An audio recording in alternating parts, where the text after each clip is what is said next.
السلام علیکم۔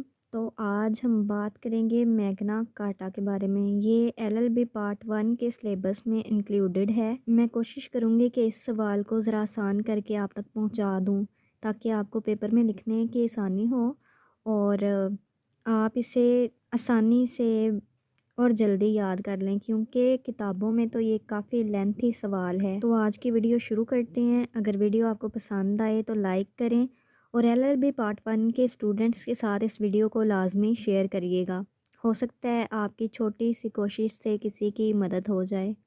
تو سوال کی طرف بڑھتی ہوں میں۔ تو پہلے میں اس کی ہسٹری آپ کے ساتھ شیئر کرتی ہوں اردو میں، اور اس کی ٹرانسلیشن انگلش میں بھی آپ کو مل جائے گی۔ تو جب 12ویں صدی میں جب فیوڈل لارڈز جاگیرداروں نے اپنی مرضی کا آغاز کیا تو کنگ جان نے ان فیوڈل لارڈز کو گرفتار کیا اور پھر قید کر دیا۔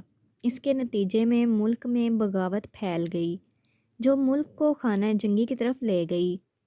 جب فیوڈل لارڈ بادشاہ کو زیادہ طاقتور نظر آئے اور ملک میں امن و امان کی صورتحال کو برقرار رکھنا بھی ان کے لیے ممکن نہیں تھا تو انہوں نے مجبوراً ان فیوڈل لارڈز کے مطالبات کو تسلیم کر لیا۔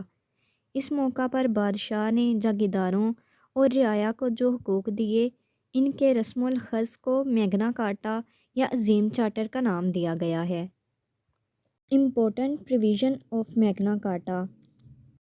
Number 1، No one will be punished without prosecuting and giving him the opportunity of defense۔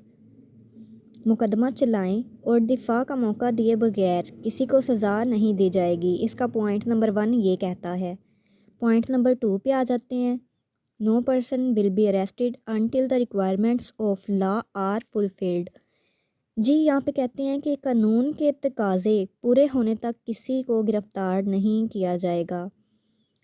اچھا جی، اس کا پروویژن آف میگنا کارٹا کا جو پوائنٹ 3 ہے اس میں وہ کیا کہتے ہیں وہ ہم ڈسکس کر لیتے ہیں۔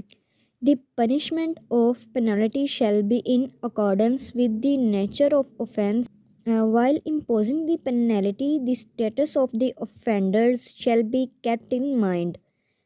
جی اس کو اگر اردو میں ٹرانسلیٹ کر کے میں آپ کو بتاؤں تو اس کی چھوٹی سی ٹرانسلیشن یہ بنتی ہے کہ جرمانے کی سزا جرم کی نوعیت کے مطابق ہوگی اور جرمانہ عائد کرتے وقت مجرم کی حیثیت کو مد نظر رکھا جائے گا۔ اس کے پوائنٹ 4 کی طرف آ جاتے ہیں۔ No person shall be exiled without stating reason and without initiating legal proceeding against him۔ اگر سادہ زبان میں بات کریں تو اس پوائنٹ میں انہوں نے کہا ہے کہ کسی بھی شخص کو بغیر وجہ بتائے اور اس کے خلاف قانونی کارروائی شروع کیے بغیر جلا وطن نہیں کیا جائے گا۔ اس کے پوائنٹ نمبر 5 کی طرف آ جاتے ہیں۔ Legislation will be done with the mutual advice of aristocrat business and member of the great council.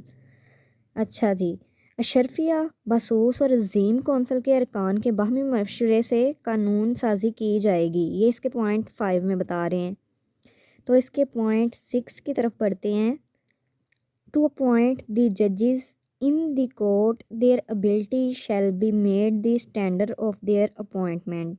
اس کو اگر میں سادہ زبان میں ڈیفائن کروں تو عدالتوں میں ججوں کی تقرری کے لیے ان کی اہلیت کو ان کی تقرری کا معیار بنایا جائے گا۔ تو اس کے ساتھ ہی ہم بڑھتے ہیں اس کے پوائنٹ 7 کی طرف۔ اپوائنٹمنٹس آف سپیریئر ججز and high official shall be made from the public on the basis of merits. اعلیٰ ججوں اور اعلیٰ حکام کی تقرریاں عوام سے اور میرٹ کی بنیاد پہ کی جائیں گی۔ اس کے ساتھ ہی میں ڈسکس کروں گی پوائنٹ نمبر 8 کو۔ اس میں وہ کہتے ہیں جی ہر فرد کو مذہبی آزادی حاصل ہوگی اور وہ اپنے مذہب کے مطابق اپنے مذہبی کام انجام دینے میں آزاد ہوگا۔ Every individual shall have the religious independency and he will be free to perform his religious function according to his religion. تو اس کے پوائنٹ نمبر 9 کی طرف آتے ہیں۔ پوائنٹ نمبر 9 میں وہ کہتا ہے while imposing new taxes advices shall be taken from the feudal lords and aristocrats۔ یعنی نئی ٹیکس لگاتے وقت فیوڈل لارڈز اور اشرفیہ سے مشورہ لیا جائے گا۔ جس کا پوائنٹ نمبر 10 اور لاسٹ پوائنٹ کو ہم ڈسکس کر لیتے ہیں۔ امید ہے آپ کو اچھے طریقے سے سمجھ آ گئی ہو۔ اگر آپ اس کے نوٹس لینا چاہتے ہیں تو ڈسکرپشن میں میرا واٹس ایپ نمبر ہوگا، اس پہ ٹیکسٹ کر کے آپ اس کے نوٹس حاصل کر سکتے ہیں۔ All of the heirs of deceased shall be given their entire share from his property۔ یہ اس کا پوائنٹ نمبر 10 ہے، جس میں وہ کہتا ہے کہ میت کے تمام ورثاء کو اس کی جائیداد میں سے ان کا حقدار حصہ دیا جائے گا، یعنی ان کا جو حصہ جائیداد میں مقرر ہوگا وہ ان کو دیا جائے گا، ان کو اس حصے سے بے دخل نہیں کیا جا سکتا۔ تو یہ تھے آج کے پوائنٹس، میگنا کارٹا کے پروویژنس تھے کچھ امپورٹنٹ جو میں نے آپ سے شیئر کیے۔ ہوپ فلی آپ کو اچھے سے سمجھ آ گئے ہوں گے۔ اس طرح کی مزید انفارمیٹیو ویڈیوز دیکھنے کے لیے میرے چینل کو سبسکرائب کر لیں اور اپنے فرینڈس کے ساتھ لازمی شیئر کریں۔ Thanks for watching.